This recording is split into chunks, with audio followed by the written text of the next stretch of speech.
સમાચાર પર વિગતવાર નજર કરીએ. પાટણના રાધનપુરમાં એએસઆઈ પર પોલીસ કોન્સ્ટેબલનો જીવલેણ હુમલો. ડીવાયએસપી કચેરીના એએસઆઈ પર કચ્છના આડેસર પોલીસમાં ફરજ બજાવતા કર્મચારીએ કર્યો હુમલો. નિવેદન આપવા આવેલ 3 શખ્સોએ એએસઆઈને ગાળો આપી ફરજમાં રૂકાવટ કરી અને પોલીસકર્મીનું ગળું દબાવી જાનથી મારી નાખવાનો પ્રયાસ કર્યો. નિવેદન આપવા આવેલા 3 શખ્સોએ આત્મવિલોપનની ધમકી આપતા મામલો ગરમાવ્યો હતો.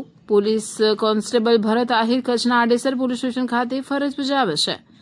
આયર શંકરભાઈ ડુંગરભાઈ લક્ષ્મણ ઉર્ફે લાલો પોલીસ કર્મચારી ભરત શંકર સામે હત્યા કરવાની કોશિશની ફરિયાદ નોંધાઈ.